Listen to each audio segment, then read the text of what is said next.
It's another normal morning in town when Aaron finds a mysterious package at his door. Inside there's an old videotape, and Aaron quickly goes to buy an old camera to watch it while ignoring his brother's demanding texts about using the money for a car battery. Moments later, Aaron and his brother Justin watch the video together, discovering it came from Camp Arcadia, a group they belong to as kids.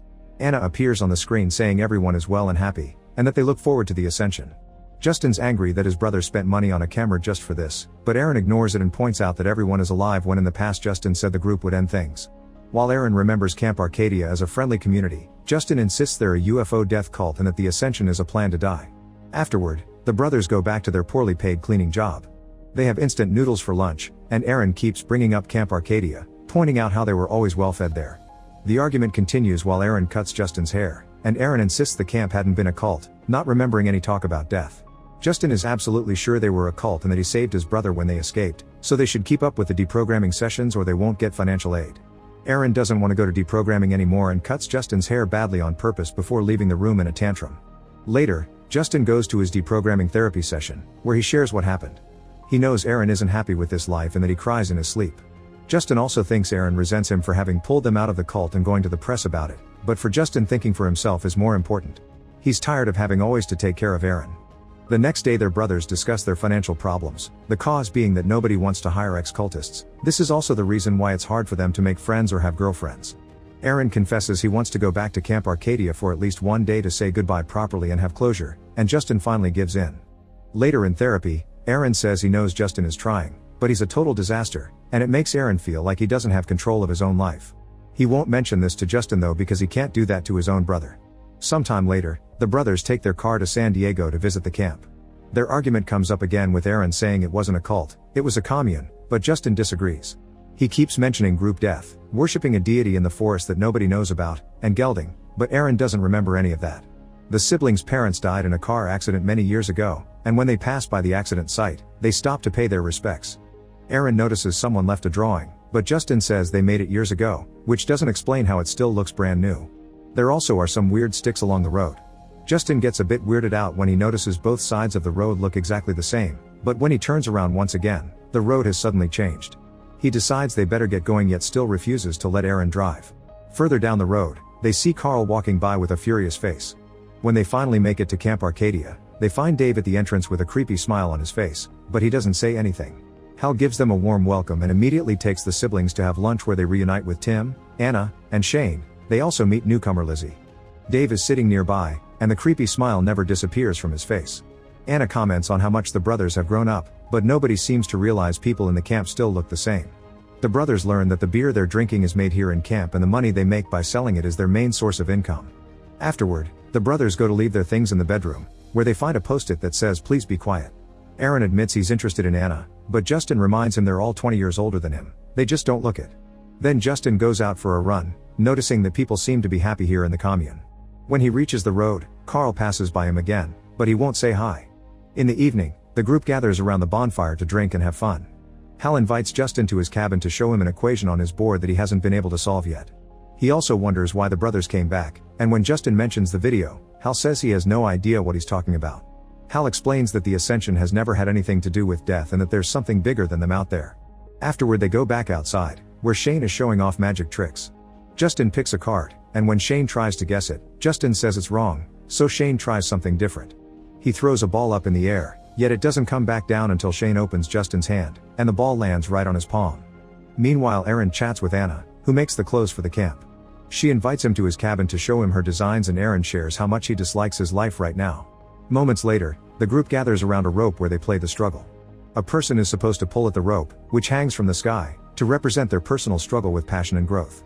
It looks very mystical, but Justin is sure Dave is on a ladder holding the rope in the dark. Aaron volunteers to go first, but his first attempt is a failure. He insists on trying again, and this time, he ties the rope around his body. The plan works and he manages to pull the rope off, claiming a personal victory. Hal asks Justin to go next, and he doesn't want to but gives in to social pressure. Justin tries to pull, but the rope immediately makes him fall, hurting his hand. At that moment Justin notices Dave is in the crowd, which leaves him wondering who is holding the rope since everyone is there. Afterward, Lizzie takes care of Justin's wound, and Justin notices a drawing she made of two big eyes on the sky. Hal comes by to apologize for what happened and tells Justin to have fun with Lizzie before taking out a cigarette. Justin is creeped out by the implications and decides to leave for the night. He walks back to his cabin with Aaron, who asks to stay one more day. Justin doesn't like the idea but gives in because he can tell Aaron's in a better mood here. As they keep on walking, they come across Tim standing in front of a locked door, and the old man explains they keep the brewing equipment there. Outside their cabin, the brothers find another post-it note. Justin can't sleep and wakes Aaron up to chat, asking him about Anna. Aaron admits they've been flirting, and while Justin is happy for him, he also points out Anna used to be interested in Aaron years ago, which was creepy because he was a minor back then. The next day, the siblings go to the woods to practice shooting. Justin is very good at it but his last shot fails, and when he picks the bullet from the ground, he's shocked to discover the bullet still looks like it hit something. After doing some fishing, Justin goes for a run, and when he meets Carl, he tries to approach him. Carl runs away, and when Justin tries to follow him, he discovers Carl is gone and there's only a shoe left on the road. Moments later, Justin is startled when he comes across a trailer that starts to shake. Suddenly a gust of wind hits Justin, and after the sky goes dark for a few seconds, Justin looks down to find a bunch of Polaroids on the ground. As he picks one up, a tree falls behind him, and now he's scared and confused so he decides to return to the camp. Nearby, there's a tent surrounded by the weird sticks. Inside something keeps bumping against a surface, and a clock at the entrance keeps going back a few minutes over and over. Later in camp, the group is having a karaoke night, and Justin doesn't understand why there's a note asking them to keep quiet here. Justin asks Hal to talk in private and tells him about what happened before showing him the Polaroid, which depicts the lake with a buoy. He thinks something is watching him, something he felt as a boy and thought it was his imagination, but now he's having second thoughts. Hal explains this commune doesn't have a leader with all the answers, and that he deals with his own theories with the equation but Justin must find his own personal way to understand. Then Hal points at the sky and Justin is shocked to discover 2 moons. Hal says 2 moons means truth, and the third one will equal ascension. He also advises Justin to go to the spot on the Polaroid for answers. Meanwhile Aaron has fun with the karaoke and lets Anna convince him to share some recreational uppers with her. Then Anna takes Aaron to the area outside the camp, revealing some mirror-like circles all over the place that reflect the landscape. Aaron wonders if this is why Anna sent him the video, but she doesn't know what he's talking about. When Justin returns to the group, he sees Lizzie doing more sketching, this time depicting a crazy guy with guns. Justin decides to leave for the night and bumps into Jennifer, who is crying alone.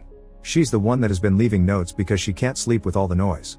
She explains she knows everyone here is brainwashed and she would love to leave, but she's looking for her husband Mike, who got lost around here. Hal promised he'd help her, but nothing has been done since. Upset, Jennifer decides to leave, and when Justin turns around, he finds Tim guarding the locked door again. The next day, Justin and Aaron go fishing, and they agree there's something out there. Aaron wants to stay in the camp for good, but Justin is still wary, and he decides to look for the answers. He jumps into the water in the buoy area and comes out with a metal box. He's also terrified and tells Aaron to quickly row back before whatever is down there catches them. As the boat moves, a giant shadow shows a mysterious shape on the water. When the brothers make it to the shore, they open the box and under a bunch of rocks they find another tape. Disappointed, Justin announces they're leaving. Later over dinner, the brothers announce they'll leave, and Lizzie gifts Justin a drawing of a terrifying night creature. Hal decides to play the tape they found in the lake, and everyone's shocked to see a recording of Justin and Aaron when they were younger, telling everyone in town about the camp being a cult. Hal says this is a message from the guardian entity to show it forgives them, but the brothers feel humiliated and leave the building. Immediately Hal goes after them and says he forgives them for all the lies Justin told the press, causing Aaron to get furious when he finally understands there was never any death cult. Justin defends himself, saying he's always known there's something wrong here and he wanted to protect his brother, but Hal accuses him of just wanting control and points out all his lies made it very hard for them to sell their products to the city, who considered them wackos. At that moment Justin sees Jennifer nearby and comments on how Hal hasn't helped her as he promised. Hal tells Justin to leave or he'll make him leave by force. Justin tries to take his car, but it won't start and he has to leave on foot. He finds a weird fog on the road and lots of those strange sticks that make him get lost. Suddenly a snake appears before him and when he jumps back, Justin turns to find Carl running into his house. Justin goes after him to ask for help, only to discover Carl is dead. Confused and upset, Justin wonders what to do when out of a sudden another Carl appears behind him, yelling at him for touching his stuff. Justin doesn't understand how he can see 2 Carls at the same time, so a live Carl takes him outside to explain. It turns out this area is stuck in time loops that repeat tragic events to keep the entity entertained. To reset the time, you have to end things for yourself, otherwise the entity will do it for you and will be much crueler. People at camp prefer it when the entity does it because they consider it sacred. If Justin doesn't leave quickly, he'll get stuck as well. To prove his point, Carl throws his cigarette past the weird sticks, and the cigarette disappears. Then Carl follows it, disappearing too. Seconds later, Carl comes out of the house, scaring Justin but ready to help. He can tell him how to escape, but first he wants a gun as payment. Carl draws a quick map to tell Justin about a cabin where a guy named Chris keeps a lot of weapons. He also gives him a compass that Justin must trust instead of following his eyes. Meanwhile at camp, Aaron notices Tim and Hal talking in private, and when they're done, Tim tells Aaron he doesn't have to do it if he doesn't want to. The next morning, Aaron leaves his cabin to find 2 Polaroids falling from the sky. He picks them up and finds a picture of a trailer plus one of himself, which he takes to Hal for answers. Hal confirms the entity shows them what it sees, and the trailer means it wants Aaron to go there, so Hal gives him directions to reach it and points out that the third moon will be full soon. Aaron immediately leaves camp and discovers that when he crosses the limits marked by the sticks, he can't see what's on the other side and Anna can't see him from there either. Moments later, Justin finds the cabin Carl mentioned, where Chris is cuffed to the wall. Justin recognizes him as the guy from Lizzie's drawing. Chris's friend Mike, who had been digging in the garden, explains he tied Chris to help him go through detox.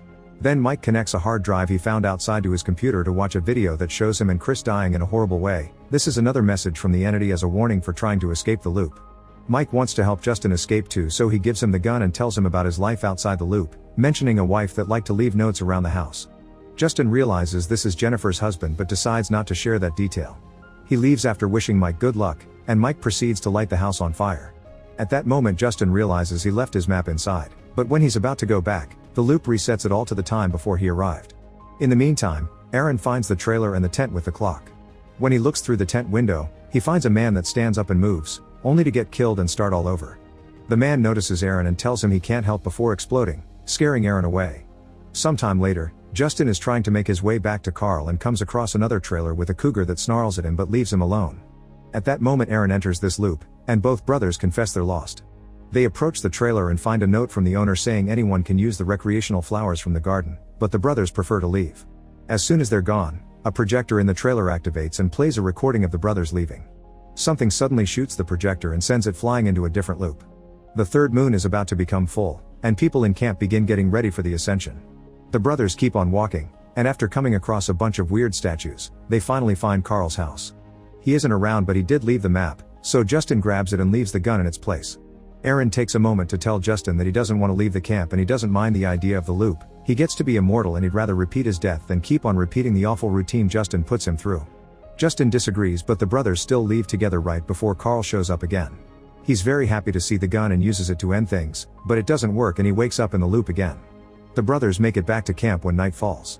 They don't see anyone around except for Jennifer, who is leaving on a bicycle. After looking around they finally find Tim, who unlocks the cabin he always guards and leaves. The siblings enter the cabin and discover a huge amount of tapes with a TV that turns on by itself, showing the last few days at camp from the entity's point of view. It also shows the group gathering around the bonfire, where a rope falls from the sky when the third moon is completely full. Terrified of the meaning, Aaron runs outside, but it's too late. The only things left are people's clothes. Justin tries to comfort Aaron by pointing out that the loop will bring them back later. He also says he'll feel guilty if he leaves Aaron here, so he'll stay too. Aaron wonders if Justin is respecting his decision, and when Justin confirms it, Aaron decides they're leaving. Justin is very confused, thus Aaron explains that all he ever wanted was for his brother to give him the power of choice. At that moment the camp begins to reset with a force similar to a hurricane. The brothers run away, but the car won't start, so they have to push it. Aaron explains he wants to be equals with Justin, and Justin accepts by letting Aaron drive. The reset is coming closer, thus the brothers jump inside the car as it begins moving quickly downhill, just in time to come across the invisible wall of a loop. The siblings close their eyes, preparing for the worst, but luckily they cross just in time to avoid getting stuck and they reappear on the other side of the road, where it's already morning. As the brothers celebrate their escape and make their way back to town, the group reappears in the camp, ready to start the next loop. Make sure to subscribe and turn on notifications so you can watch more videos like this. Thanks for watching.